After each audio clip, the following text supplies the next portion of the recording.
Amis de la littérature, bonjour et bienvenue sur hashtag J'adore lire. Aujourd'hui, je vais vous présenter ce roman, Jazz, qui a été écrit par Toni Morrison.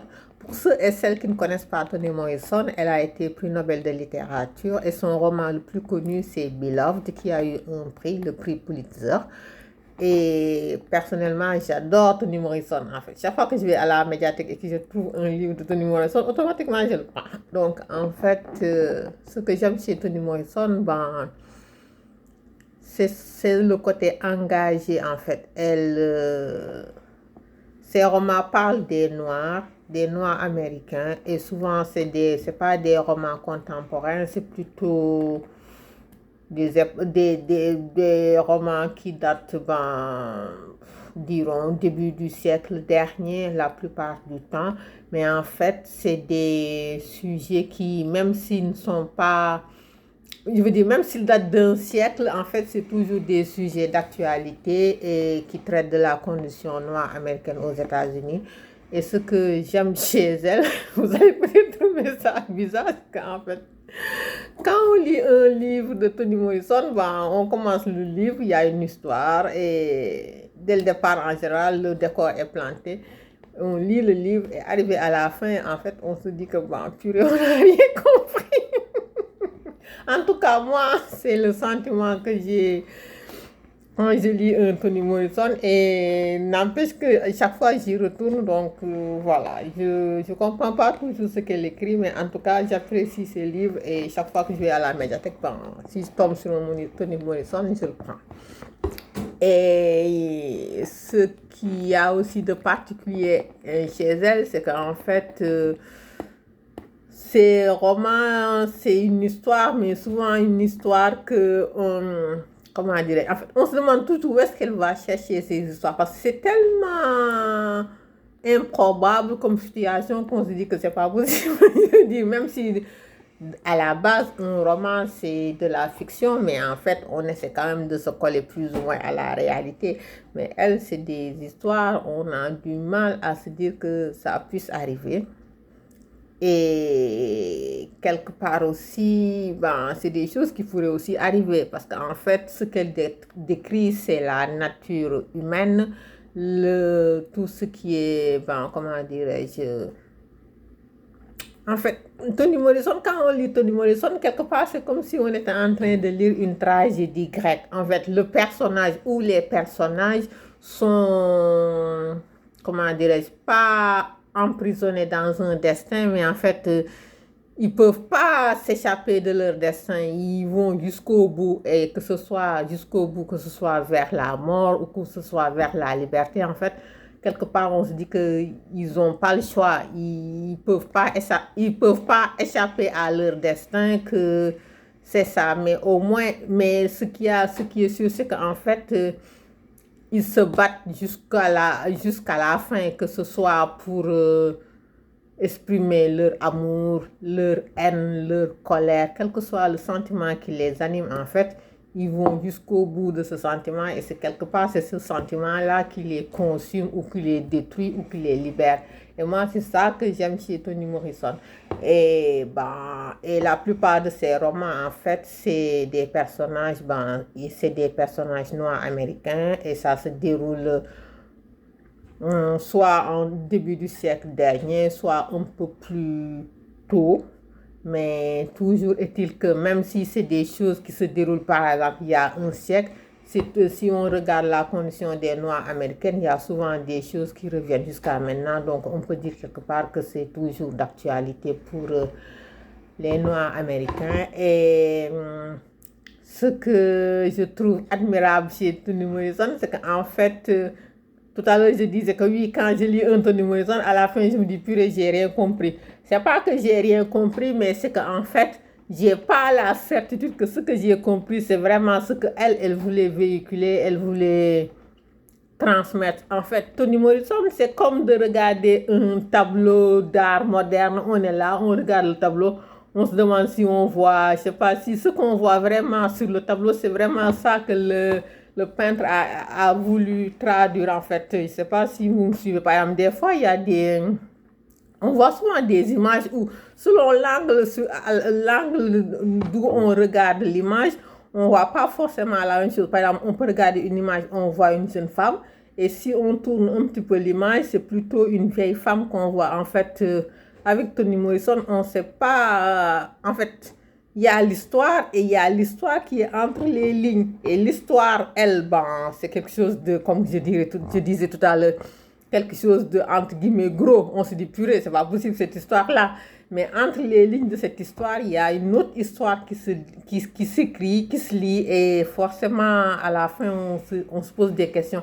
Est-ce que j'ai vraiment compris ce qu'elle voulait dire ou si je suis en train de faire des interprétations? Et en fait, c'est pas un livre qu'on lit, qu'on met de côté et qu'on continue sa vie. En fait, c'est quelque chose qui continue à en trotter dans la tête parce qu'à différents moments, on peut y repenser et se dire, ah tiens, peut-être que c'était plutôt ça qu'elle voulait dire ou c'était ça que l'attendu, des choses comme ça. Donc, en fait, avec Toni Morrison, bah, on fait travailler ses ménages. Donc, du coup, Toni Morrison, c'est pas un roman de gare ou un roman qu'on lit au bord de la plage. En fait, ça amène à réflexion et c'est ça que j'aime chez ces romans, en fait.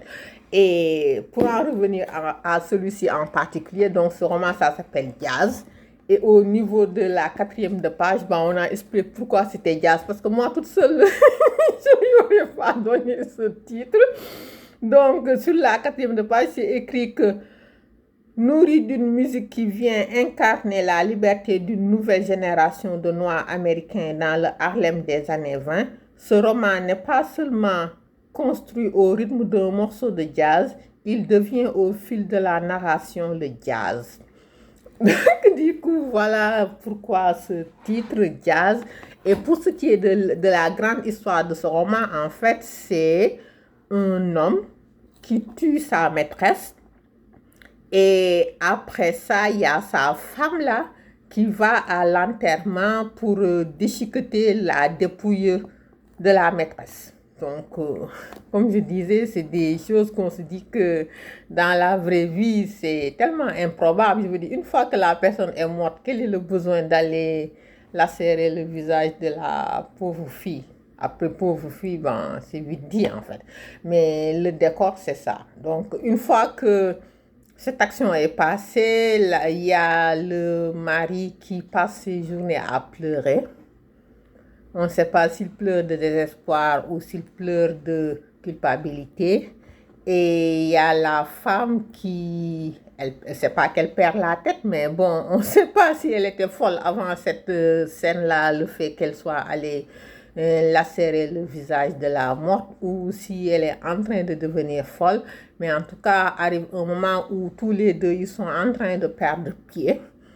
Et vers la fin du livre, ils ont une révélation venant de l'ami de la morte qui leur permet en fait de reprendre pied et de entre guillemets, de se pardonner et d'avancer ensemble. Et tout au long du roman aussi, l'auteur parle de, comment dirais-je, en fait, les personnages racontent leur histoire, en fait, leur passé, comment ils en sont arrivés au point où ils sont actuellement. Et donc, chacun des deux personnages raconte sa vie et ça permet de mieux comprendre le personnage. Et il y a aussi ce qu'on appellerait les personnages secondaires. Mais en fait, ce qui est admirable chez Toni Morrison, c'est qu'en fait, avec Toni Morrison, en fait, il n'y a pas de personnage secondaire, en fait. Chaque fois qu'un personnage prend la parole ou décrit son histoire, en fait, c'est comme si ce personnage-là sortait de l'ombre et prenait toute la place, en fait. Ce qui fait qu'on se dit que finalement, il n'y a pas de personnage secondaire. Même les personnages qu'on considère au début comme secondaires, en fait, arrivent à un moment où ils prennent... il accapare la lumière et se montre à nous par une histoire. Et là aussi, on se dit, on est bluffé. En fait, souvent, il y a plusieurs histoires dans l'histoire. Et c'est ce qui fait que aussi, des fois, avec Toni Morrison, en fait, on s'y perd un petit peu. Des fois, on se dit, tiens, ce qu'on vient de lire, en fait, ça pourrait expliquer ce qu'on avait lu 2 chapitres plus tôt. Et c'est ça qui fait qu'en fait, c'est pas une écriture linéaire, c'est plutôt un livre qu'on lit en faisant des va-et-vient. Et ça aussi, ça pourrait expliquer le côté jazz, le fait qu'en fait, dans une musique, il y a souvent, par exemple, des couplets qui reviennent et ce genre de choses. Donc, du coup, il y a un certain rythme, le fait d'aller de l'avant, de revenir. C'est comme si on faisait des pas de danse aussi, avancer, reculer dans le roman pour mieux comprendre l'enseignement des actions. Et donc, du coup, je vais vous lire certains extraits qui, bon, après, c'est pas évident de comprendre, comment dirais-je, un bout d'extrait si on n'a pas lu tout le livre. Mais en fait, bon, je vais essayer d'expliquer pourquoi j'ai pris ces extraits-là. En fait, là, c'est la femme qui parle. En fait, celle qui est allée lacérer le cadavre de la maîtresse, là, de la maîtresse de son mari. Et là, elle nous dit, les femmes m'épuisent. Pas un homme ne m'a jamais épuisé comme ça. C'est ces filles affamées qui jouent à la femme. Les garçons de leur âge ne leur suffisent pas. Non, elles en veulent un assez vieux pour être leur père. Se balade avec rouge à lèvres, bas transparent, la jupe relevée là où tu sais. En fait, ce qu'il faut aussi noter, c'est que le mari, le couple, en fait, ils ont la cinquantaine.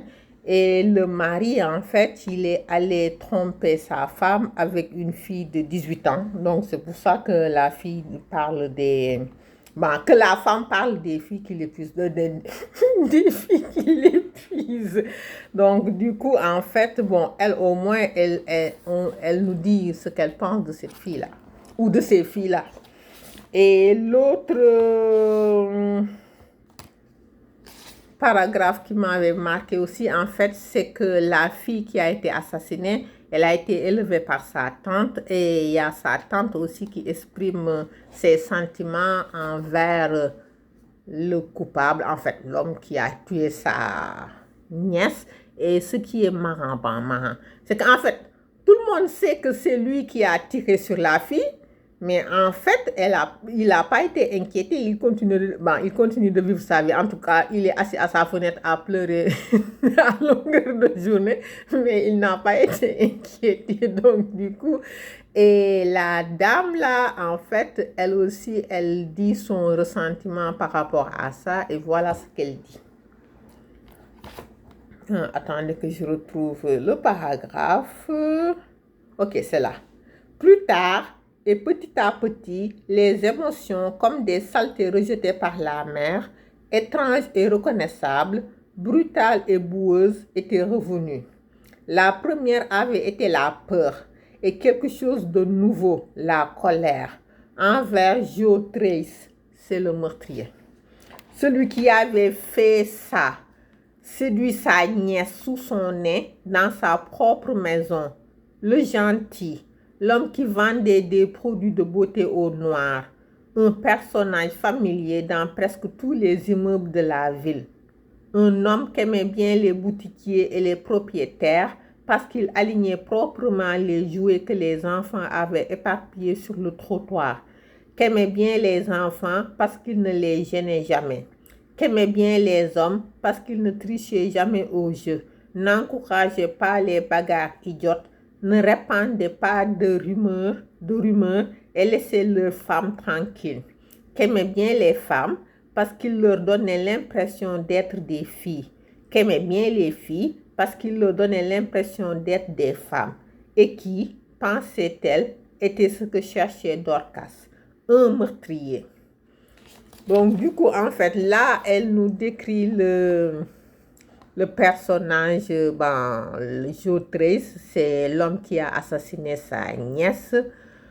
Et donc, du coup, ça m'a fait penser au fait qu'en fait, des fois, quand il se passe quelque chose de grave, je sais pas, souvent, il y a les journalistes qui vont interroger les voisins, et souvent, les voisins disent, ah, pourtant, c'est une personne toute gentille, qui ne se faisait pas remarquer, ce genre de choses. En fait, souvent, les meurtriers, souvent, je sais pas, j'allais dire souvent les meurtriers.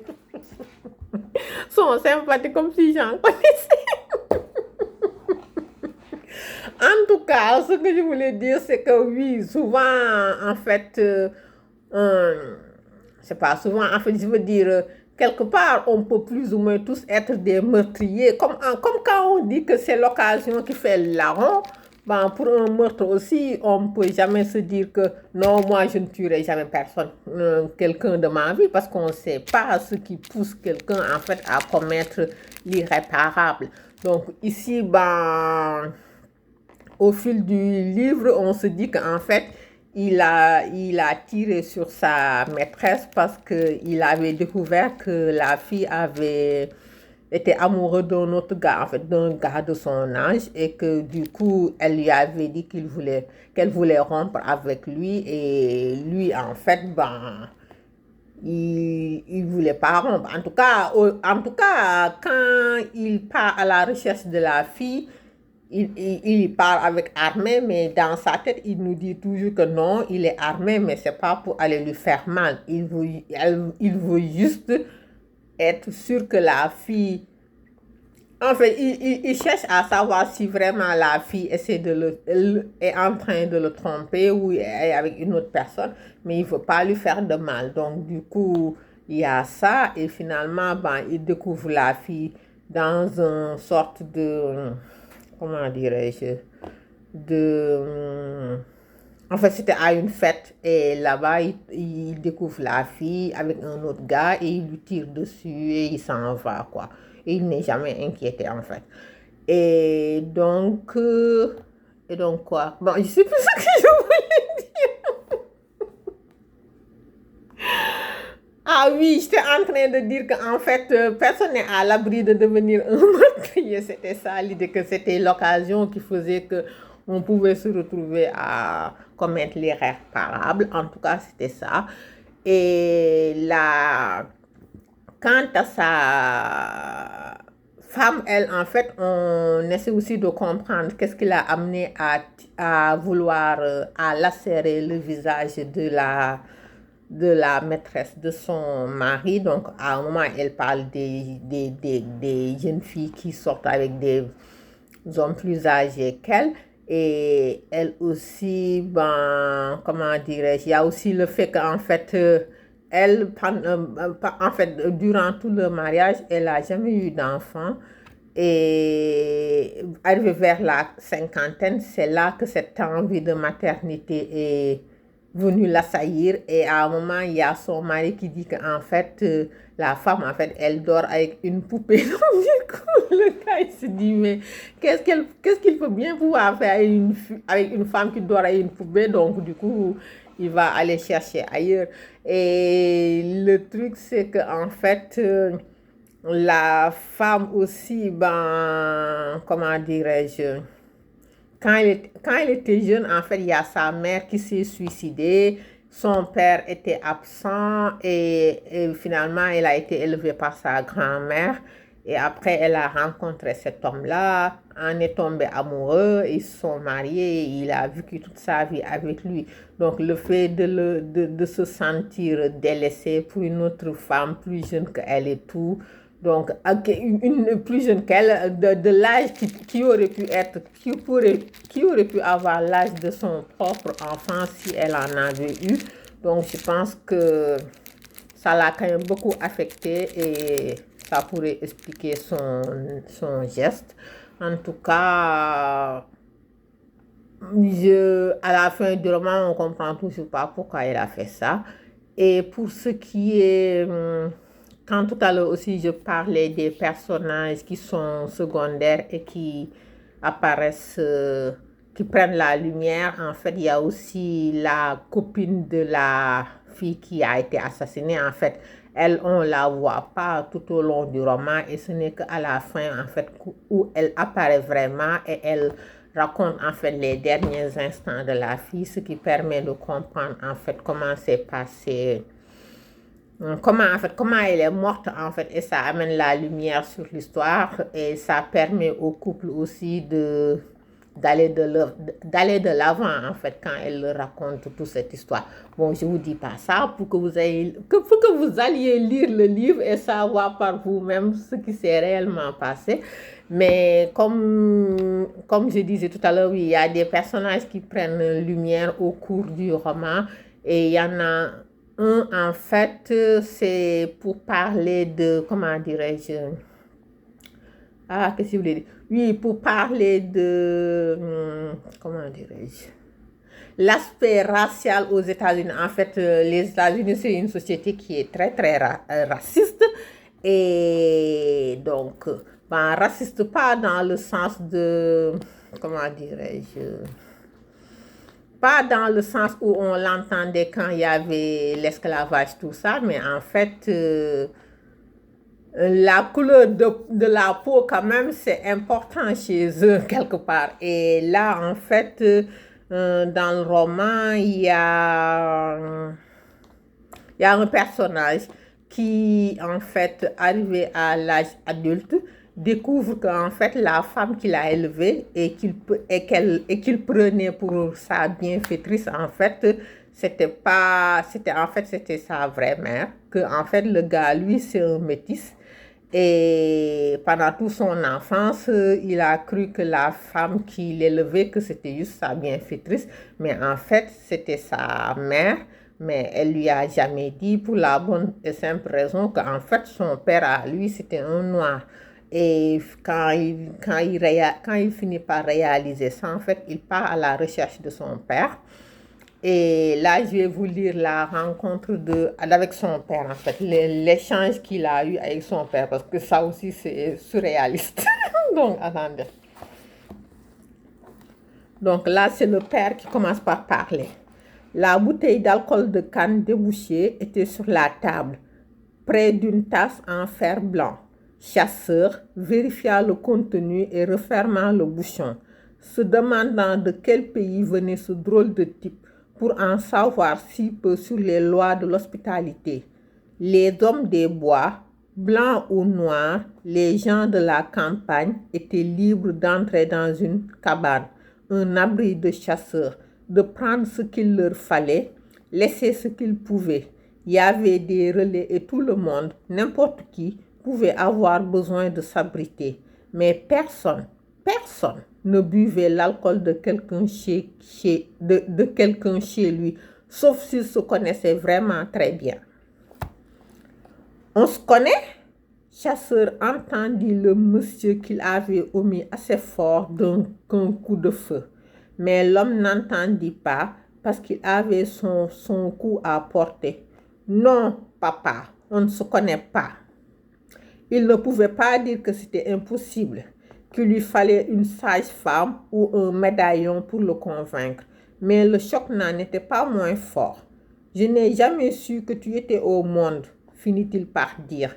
Mais ce que l'homme blond avait à dire, avait prévu de dire, dut attendre parce que la femme se mit à crier. Bon, ça, je vous en fais grâce. Et du coup, là,